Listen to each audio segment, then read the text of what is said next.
Todo no es como aparece a la primera vista. Sacrificio. Lógico y lógico. Marcos 15, 25 a 37. Ilustración. Hace más que 100 años cerca del mar en Japón, ocurrió un terremoto. Pero por ser acostumbrado a los temblores, en poco tiempo todos regresaron a sus actividades normales. Arriba en un cero, un agricultor viejo miraba desde su casa al mar. Él vio el mar, con un color oscuro y con movimientos raros moviendo en contra del viento. Sin duda el anciano entendió que era un tsunami. Su primer pensamiento fue de avisar a sus paisanos. Él gritó a su nieto que le traiga una antorcha. Rápido. En los campos alrededor tenía mucho arroz, ya cortado, en manojos, preparado para llevar al mercado. Su valor era inmensa. El anciano salió corriendo con la antorcha, encendiendo los manojos de arroz. En el templo abajo tocaron las campanas para indicar la emergencia. Todo el pueblo salió de la playa y subieron la loma para ayudar a apagar el incendio. Todos comentaron de la locura del viejo rico quien encendió toda su cosecha. Cuando todos estuvieron en la loma, el anciano levantó su voz y dijo: «Miren». En este momento un gran muro de agua entró ferozmente al pueblo y destruyó a todas las casas y pertinencias. Se repitió la acción unas 3 veces. Nadie abrió su boca. Por fin, el anciano proclamó: «Esta es la razón que prendí fuego a mi arroz».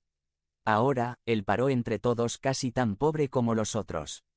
Por su sacrificio personal, se salvaron 400 vidas. En otra loma casi 2000 años atrás, otro hombre hizo un sacrificio que rescató miles y miles de almas. En aquel momento pareció ilógico. Hebreos 2, 9. Pero vemos a Jesús coronado de gloria y de honra, el cual fue hecho un poco menor que los ángeles por el padecimiento de su muerte, para que por la gracia de Dios gustase la muerte por todos. Y, un sacrificio voluntario. Yo era culpable. Cristo tomó mi lugar. En la Guerra Civil de los Estados Unidos de América, unos confederados fueron sentenciados para ser ejecutados. Un soldado joven reconoció uno de los prisioneros. Él pidió permiso de tomar su lugar. Él declaró que este hombre tenía hijos y una esposa. El joven explicó que sus propios padres fallecieron y él no tenía amigos. Después de pensarlo bien, el sargento aceptó su oferta. ¿Quién ha muerto en tu lugar? Cristo lo hizo, y con gozo. 2. Un sacrificio que salva. 2 Co. 5. 21. Al que no conoció pecado, lo hizo pecado por nosotros, para que nosotros fuésemos hechos justicia de Dios en él. Lo hermoso del sacrificio de Jesucristo es que no tenemos que morir, porque Él murió por nosotros. Físicamente, sí morimos, pero no morimos espiritualmente. 3. Un sacrificio victorioso. En Juan 19, 30 la Biblia dice: «Consumado es», para expresar que el pago para la salvación ya es completo. De inmediato el velo del templo se rompió de arriba por abajo para anunciar que ya no hay barrera. Todos pueden ser salvos si están dispuestos de pedir perdón y confesar a Cristo. Hay una leyenda de un ruso quien viajaba con su siervo. Se perdieron en una tormenta de nieve. La siguiente mañana, el ruso fue encontrado congelado cabeza abajo en la nieve. Al levantarle de la nieve, fue hallado el siervo, frío, pero vivo. El ruso dio su vida para la de su siervo. Una vez más, es un retrato de Cristo y su amor incondicional para nosotros. Conviértete en miembro del canal y sé un instrumento de la palabra de Dios. No dejes pasar esta oportunidad de impactar vidas. Haz clic en el enlace de la descripción ahora y ayúdanos a difundir la palabra de Dios. Un nacimiento prometido. By Wilbur Madera Rivas. Sumari. El Adán anunciado en el protoevangelio es Jesucristo. En este último año, por la gracia del Señor, hemos atestiguado, como comunidad, la llegada de más de 8 bebés a las familias de la Iglesia y aún hay más en espera. ¿Cuántos adultos jóvenes se están estrenando como padres y otros ya no tan jóvenes como abuelos? ¡Qué gran bendición! Generalmente, el nacimiento de un bebé en una familia es motivo de alegría y gozo.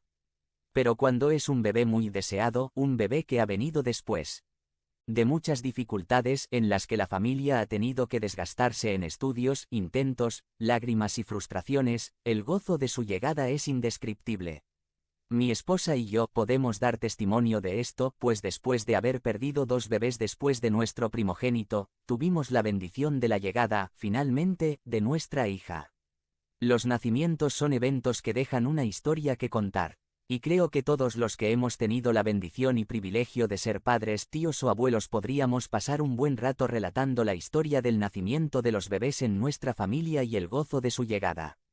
Este mes, sin embargo, en nuestra nueva serie de sermones, estaremos hablando de la historia de un nacimiento que no tiene comparación. Fue un nacimiento que llevó siglos en llegar finalmente y no sin muchas complicaciones y aventuras en el proceso. Si bien hubiera podido pasar como cualquier otro nacimiento de un bebé en la tierra, no obstante, este fue un nacimiento excepcional desde todos los puntos de vista y su efecto en la historia del mundo y nuestras vidas tiene repercusiones eternas.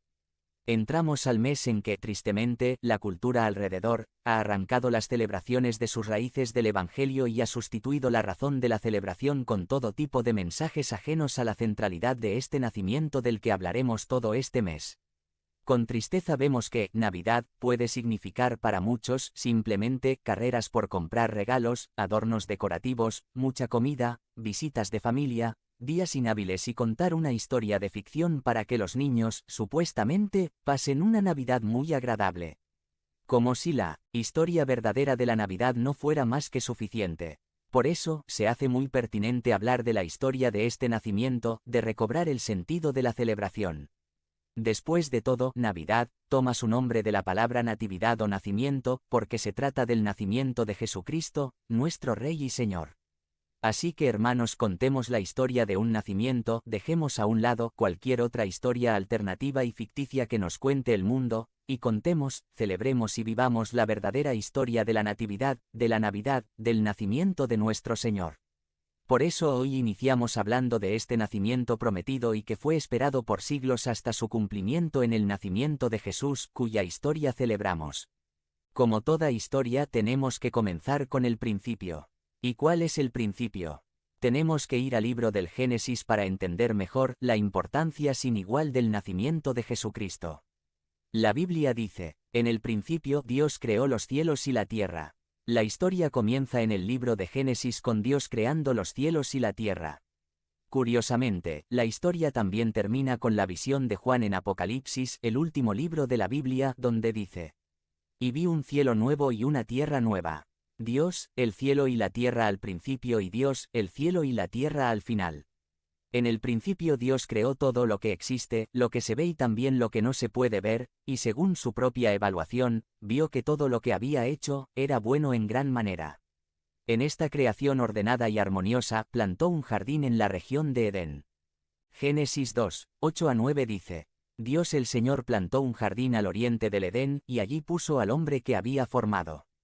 Dios el Señor hizo que creciera toda clase de árboles hermosos, los cuales daban frutos buenos y apetecibles.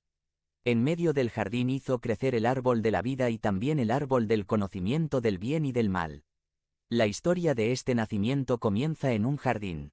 En este jardín Dios puso a su vicerregente, a su imagen, al ser humano para que a través de su trabajo extendiera los confines de ese Edén hasta cubrir toda la tierra. Y a través de la multiplicación llegara a llenar toda la tierra con su imagen para que todos supieran quién era el Rey. El proyecto que Dios tenía desde entonces era establecer su reino en la tierra a través de la agencia de su imagen, el ser humano. Adán y su descendencia debían preparar la tierra a través de su trabajo al punto de dejarla lista para que el cielo y la tierra fueran lo mismo al establecer Dios su reino en toda la tierra. Entonces Dios habitaría permanente y eternamente con el hombre en la tierra. Este fue y es el proyecto de Dios desde el principio, que a través de la agencia de su imagen, su reino fuera establecido en toda la tierra. Este es un tema que vemos recurrente a lo largo de la historia bíblica. Dios habitando con los hombres para siempre en la tierra. De hecho, aún hoy lo repetimos cuando oramos el Padre Nuestro. Venga tu reino, hágase tu voluntad, así como en el cielo así también en la tierra. Lo que estamos orando es que finalmente el cielo y la tierra sean lo mismo. El primer ser humano, el primer Adán, fue el responsable de echar a andar este proyecto. Génesis 2, 15-17. Dios el Señor tomó al hombre y lo puso en el jardín del Edén para que lo cultivara y lo cuidara, y le dio este mandato: Puedes comer de todos los árboles del jardín, pero del árbol del conocimiento del bien y del mal no deberás comer.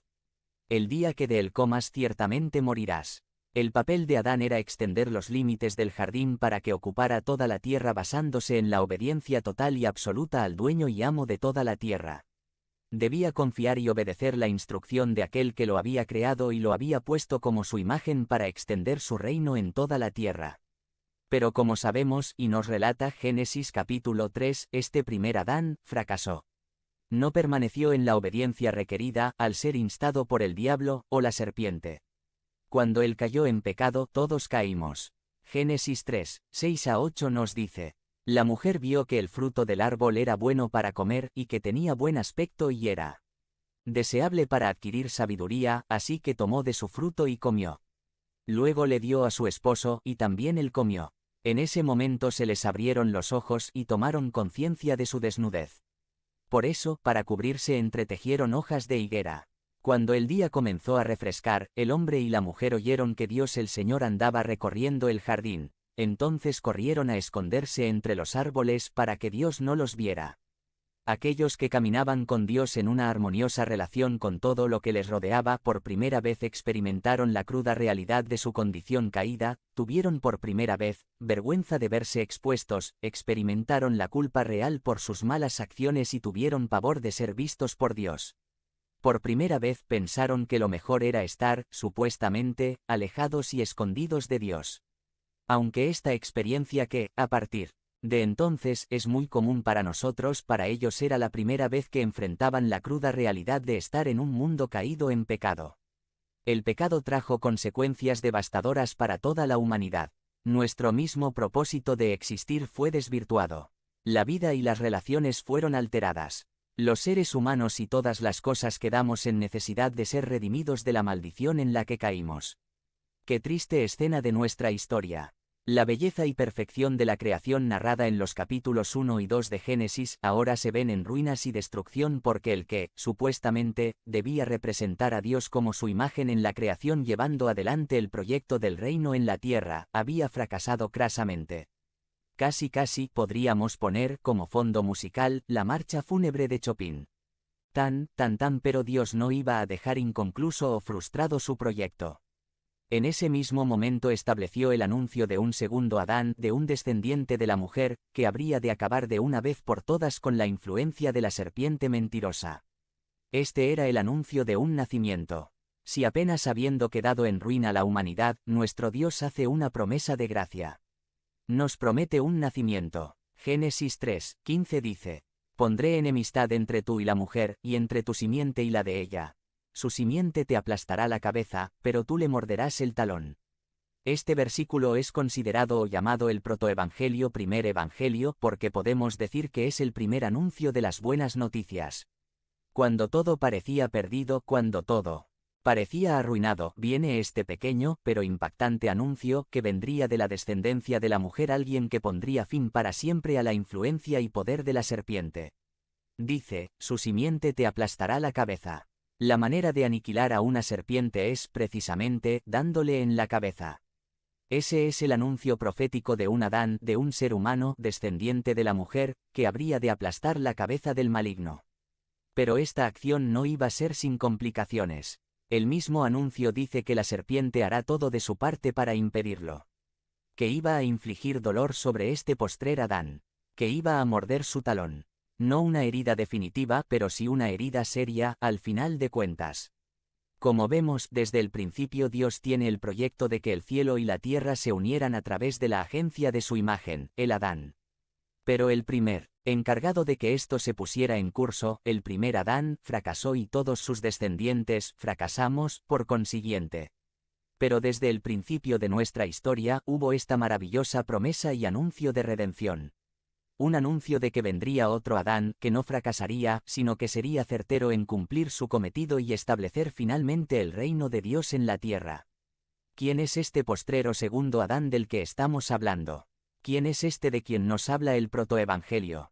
El nacimiento de quien se prometió desde esta historia en los comienzos de la humanidad. Los evangelios dan testimonio del cumplimiento de este nacimiento prometido, pero hoy abordaremos otro pasaje para comprobarlo. Lo veremos en la epístola a los Gálatas. Gálatas 4, 4-5 dice: Pero cuando se cumplió el plazo, Dios envió a su Hijo, nacido de una mujer, nacido bajo la ley, para rescatar a los que estaban bajo la ley, a fin de que fuéramos adoptados como hijos. Este Adán anunciado en el protoevangelio es Jesucristo.